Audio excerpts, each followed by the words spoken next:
This is the 14th talk in this collection, entitled The Four Noble Truths. And this was originally published in the book Living Dhamma, again translated by Bruce Evans. And this talk was given at the Manjushri Institute in Cumbria in 1977. So when Ajahn Chah visited there up in the north of England, the Tibetan Centre, Manjushri Institute.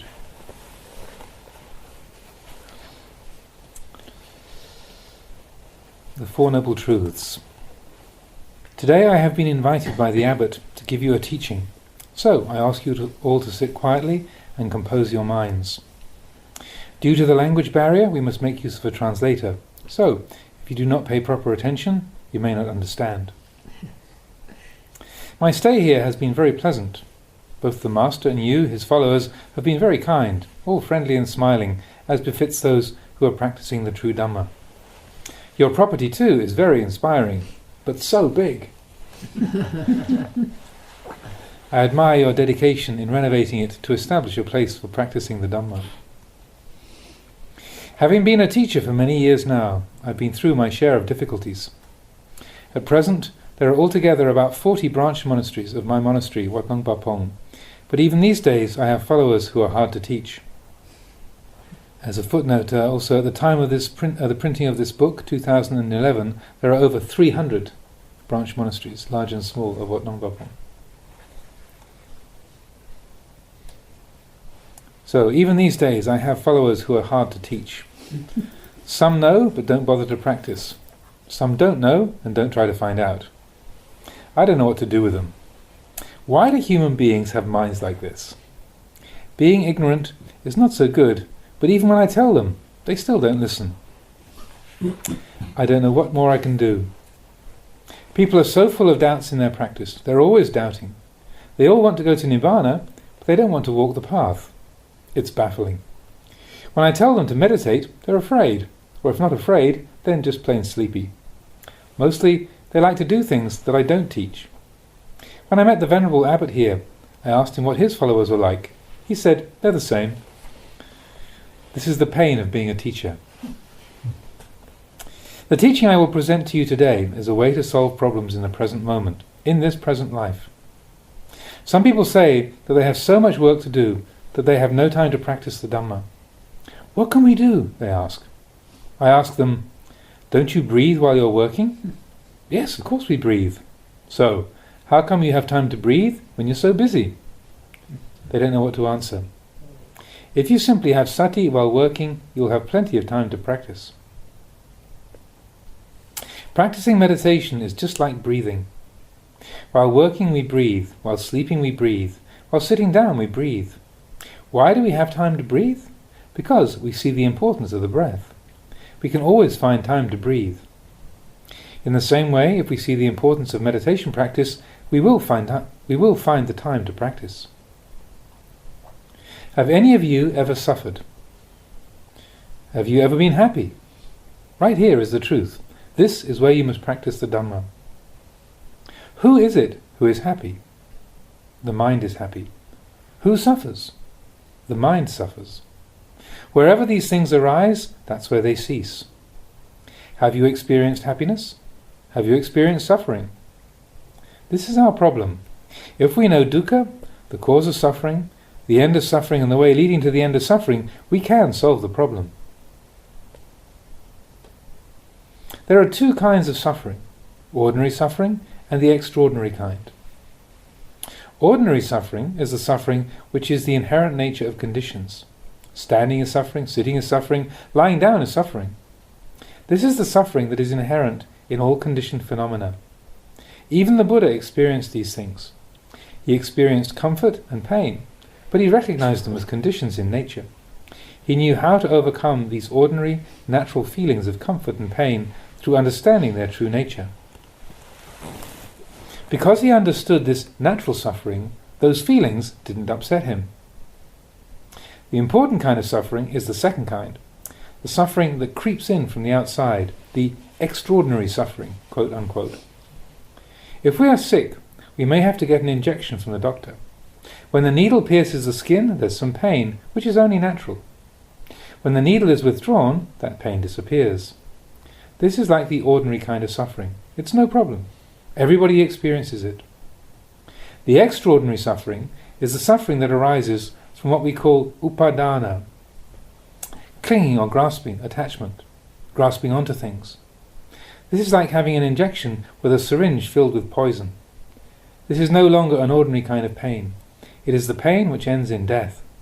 This is similar to the suffering which arises from grasping. Wrong view, not knowing the impermanent nature of all conditioned things, is another kind of problem. Conditioned things are the realm of samsara. Not wanting things to change, if we think like this, we must suffer. When we think that the body is ourselves or belonging to us, we're afraid when we see it change. Consider the breath. Once it comes in, it must go out. Having gone out, it must come in again. This is its nature. This is how we manage to live. Things don't function in that way. This is how conditions are, but we don't realize it. Suppose we lost something. If we thought that object was really ours, we would brood over it. If we couldn't see it as a conditioned thing faring according to the laws of nature, we would experience suffering. But if you breathe in, can you live? Conditioned things must naturally change in this way. To see this is to see the Dhamma, to see anicca, change. We live dependent on this change. When we know how things are, then we can let go of them. The practice of Dhamma is to develop an understanding of the way things are so that suffering doesn't arise. If we think wrongly, we are at odds with the world, at odds with the Dhamma and with the truth. Suppose you were sick and had to go to the hospital. Most people think, please don't let me die, I want to get better. This is wrong thinking. It will lead to suffering. You have to think to yourself, if I recover, I recover. If I die, I die. This is right thinking, because you can't ultimately control conditions. If you think like this, whether you die or recover, you can't go wrong. You don't have to worry. The mind that wants to get better at all costs and is afraid of the thought of dying is the mind which doesn't understand conditions. You should think, if I get better, that's fine. If I don't get better, that's fine. This way, we can't go wrong. We don't have to be afraid or cry, because we've tuned ourselves in to the way things are.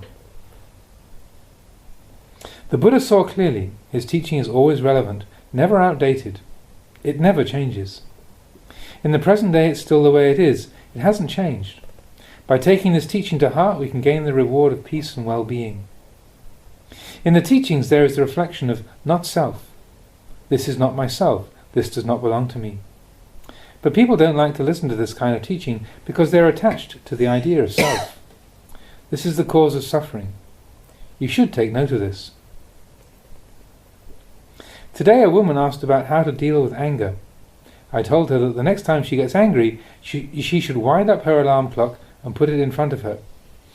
Then she should give herself 2 hours for the anger to go away.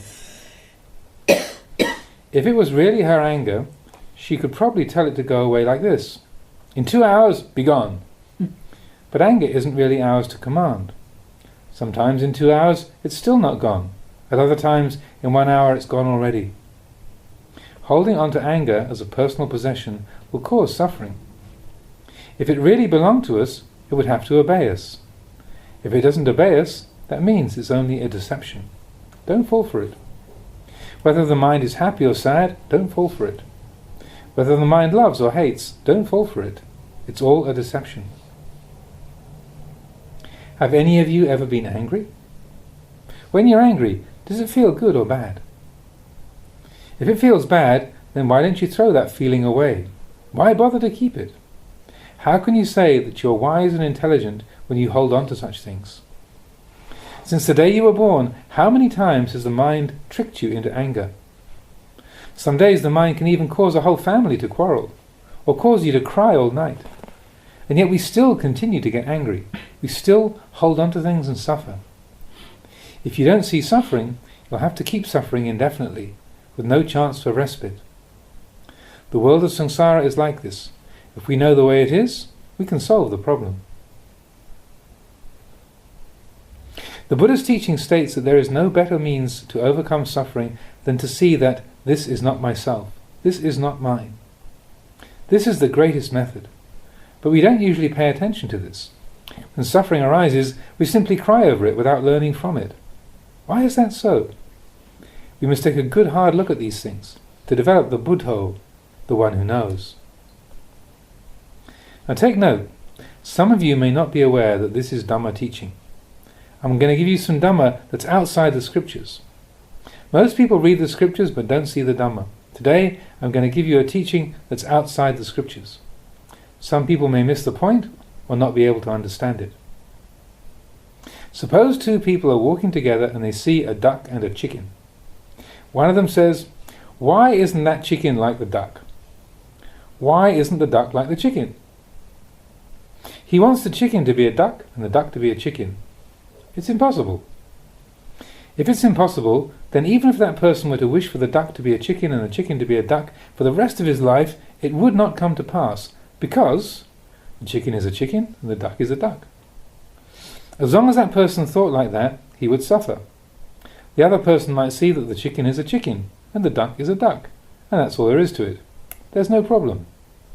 He sees rightly. If you want the duck to be a chicken and the chicken to be a duck, you're really going to suffer.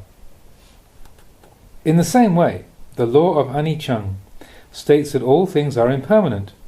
If you want things to be permanent, you're going to suffer. Whenever impermanence shows itself, you're going to be disappointed.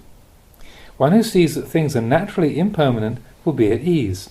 There'll be no conflict. The one who wants things to be permanent is going to have conflict, maybe even losing sleep over it. This is to be ignorant of anicca, impermanence, the teaching of the Buddha. If you want to know the Dhamma, where should you look? You must look within the body and mind. You won't find it in the shelves of a bookcase. To really see the Dhamma, you have to look within your own body and mind. There are only these two things. The mind is not visible to the physical eye. It must be seen with the mind's eye. Before the Dhamma can be realized, you must know where to look. The Dhamma that is in the body must be seen in the body. And what do we look at in the body? We look at the body within the mind. You won't find the Dhamma looking anywhere else, because both happiness and suffering arise right here. Have you seen happiness arising in the trees, or from the rivers, or the weather? Happiness and suffering are feelings which arise in our own bodies and minds. Therefore, the Buddha tells us to know the Dhamma right here. The Dhamma is right here. We must look right here. The Master may tell you to look at the Dhamma in the books, but if you think that that's where the Dhamma really is, you'll never see it.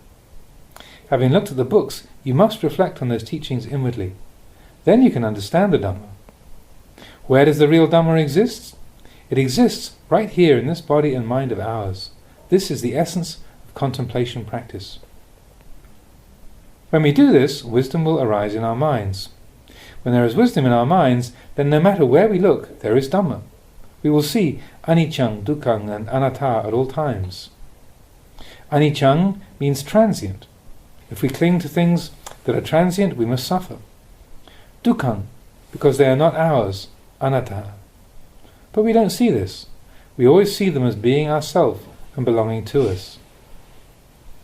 This means that you don't see the truth of convention. You should understand conventions. For example, all of us sitting here have names. Are our names born with us, or are they assigned to us afterwards? Do you understand? This is convention. Is convention useful? Of course it's useful. For example, suppose there are 4 men, A, B, C and D. They must all have their individual names for convenience in communicating and working together. If we wanted to speak to Mr. A, we could call Mr. A and he'd come, not the others. This is the convenience of convention. But when we look deeply into the matter, we will see that really there isn't anybody there. We will see transcendence. There's only earth, water, wind and fire, the 4 elements. This is all there is to this body of ours. But we don't see it in this way because of the clinging power of attavad upadana, clinging to the sense of self. If we were to look clearly, we would see that there isn't really much to what we call a person. The solid part is the earth element, the fluid part is the water element, the part which provides heat is called the fire element. When we break things down, we see that there is only earth, water, wind and fire. Where is the person to be found? There isn't one. That's why the Buddha taught that there is no higher practice than to see that this is not myself and does not belong to me. They are simply conventions. If we understand everything clearly in this way, we will be at peace. If we realize in the present moment the truth of impermanence, that things are not ourself or belonging to us, then when they disintegrate, we are at peace with them, because they don't belong to anybody anyway. They're merely the elements of earth, water, wind and fire. It's difficult for people to see this, but even so, it's not beyond our ability. If we can see this, we will find contentment. We will not have so much anger, greed or delusion. There will always be Dhamma in our hearts. There will be no need for jealousy and spite, because everybody is simply earth, water, wind and fire. There's no more to them than this. When we accept this truth, we will see the truth of the Buddha's teaching. If we could see the truth of the Buddha's teaching, we wouldn't have to use up so many teachers. It wouldn't be necessary to listen to teachings every day. When we understand, then we simply do what's required of us. But what makes people so difficult to teach is that they don't accept the teaching and argue with the teachers and the teaching. In front of the teacher they behave a little better, but behind his back they become thieves. People are really difficult to teach. The people in Thailand are like this. That's why they have to have so many teachers. Well, be careful. If you're not careful, you won't see the Dhamma. You must be circumspect, taking the teaching and considering it well. Is this flower pretty? Do you see the ugliness within this flower? For how many days will it be pretty? What will it be like from now on? Why does it change so? In 3 or 4 days you have to take it and throw it away, right? It loses all its beauty. People are attached to beauty, attached to goodness. If anything is good, they just fall for it completely. The Buddha tells us to look at pretty things as just pretty. We shouldn't become attached to them. If there's a pleasant feeling, we shouldn't fall for it. Goodness is not a sure thing. Beauty is not a sure thing. Nothing is certain. There is nothing in this world that is a certainty. This is the truth. The things that aren't true are the things that change, such as beauty.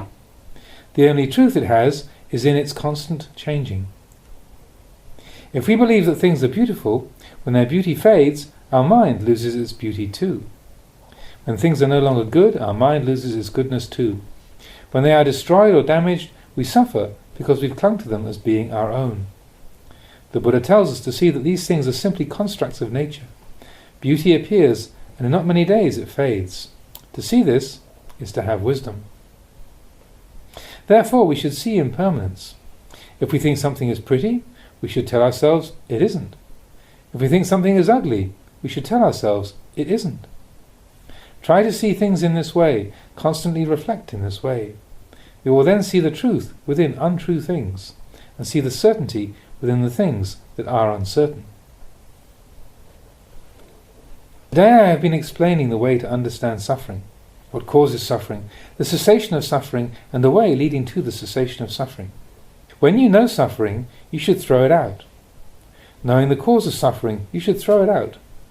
Practice to see the cessation of suffering. See anicca, dukkha and anatta, and suffering will cease. When suffering ceases, where do we go? What are we practicing for? We are practicing to relinquish, not in order to gain anything. There was a woman this afternoon who told me that she's suffering. I asked her what she wants to be, and she said she wants to be enlightened.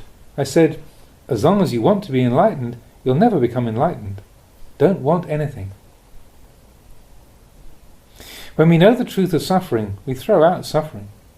When we know the cause of suffering, then we don't create those causes, but instead practice to bring suffering to its cessation. The practice leading to the cessation of suffering is to see that this is not a self, this is not me or them. Seeing in this way enables suffering to cease. It's like reaching our destination and stopping. That's cessation. That's getting close to Nibbana. To put it another way, going forward is suffering, retreating is suffering, and stopping is suffering. Not going forward, not retreating, and not stopping Is anything left? Mind and body cease here. This is the cessation of suffering. Hard to understand, isn't it? If we diligently and consistently study this teaching, we will transcend things and reach understanding. There will be cessation. This is the ultimate teaching of the Buddha. It's the finishing point. The Buddha's teaching finishes at the point of total relinquishment. Today I offer this teaching to you all and to the Venerable Master also. If there's anything wrong in it, I ask for your forgiveness. But don't be in a hurry to judge whether it's right or wrong. Just listen to it first. If I were to give you all a fruit and tell you it's delicious, you should take note of my words, but not believe me offhand, because you haven't tasted it yet. The teaching I give you today is the same. If you want to know whether the fruit is sweet or sour, you have to slice off a piece and taste it. Then you'll know its sweetness or sourness. Then you could believe me, because then you'd have seen for yourself. So, please, don't throw this fruit away. Keep it and taste it. Know its taste for yourself. Now the Buddha didn't have a teacher, you know. As an ascetic once asked him who his teacher was, the Buddha answered that he didn't have one. The ascetic just walked off shaking his head. The Buddha was being too honest. He was speaking to one who couldn't know or accept the truth. That's why I tell you not to believe me. The Buddha said that to simply believe others is foolish, because there's no clear knowing within. That's why the Buddha said, I have no teacher. This is the truth. But you should look at it in the right way. If you misunderstand it, you won't respect your teacher. Don't go saying, I have no teacher. You must rely on your teacher to tell you what is right and wrong, and then you must practice accordingly. Today is a fortunate day for all of us. I've had a chance to meet with all of you and the Venerable Master. You wouldn't think that we could meet like this because we live so far apart. I think there must be some special reason that we've been able to meet in this way. The Buddha taught that everything that arises must have a cause. Don't forget this. There must be some cause. Perhaps in a previous existence we were brothers and sisters in the same family. It's possible. Another teacher didn't come, but I did. Why is that? Perhaps we are creating the causes in the present moment itself. This is also possible. I leave you all with this teaching. May you be diligent and arduous in the practice. There is nothing better than the practice of Dhamma. Dhamma is the supporter of the whole world. People who are confused these days because they do not know the Dhamma. If we have the Dhamma within us, we will be content. I am happy to have had this opportunity to help you and the Venerable Teacher in developing the practice of Dhamma. I leave you with my heartfelt good wishes. Tomorrow I'll be leaving. I'm not sure where for. This is only natural. When there is coming, there must be going. When there's going, there must be coming. This is how the world is. We shouldn't be overjoyed or upset by the changes in the world. There is happiness, and then there's suffering. There is suffering, and then there's happiness. There is gain, and then there's loss. There's loss, and then there's gain. This is the way things are. In the Buddha's time, there were disciples of the Buddha who didn't like him, because the Buddha exhorted them to be diligent, to be heedful. Those who were lazy were afraid of the Buddha and resented him.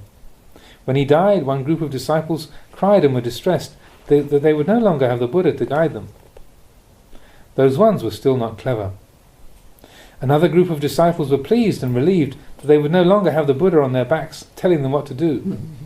The third group of disciples were equanimous. They reflected that what arises passes away as a natural consequence. There were these three groups. Which group do you identify with? Do you want to be one of the ones who are pleased, or what? The group of disciples who cried when the Buddha passed away had not yet realized the Dhamma. The second group were those who resented the Buddha. He was always forbidding them from doing things they wanted to do. They lived in fear of the Buddha's scorn and reprimands, so when he passed away, they were relieved. These days, things aren't much different. It's possible that the teacher here has some followers who are resentful towards him. They might not show it outwardly, but it's there in the mind. It's normal for people who still have defilements to feel this way. Even the Buddha had people hating him. I myself have followers who resent me also. I tell them to give up evil actions, but they cherish their evil actions, so they hate me. There are plenty like this. May all of you who are intelligent make yourselves firm in the practice of Dhamma.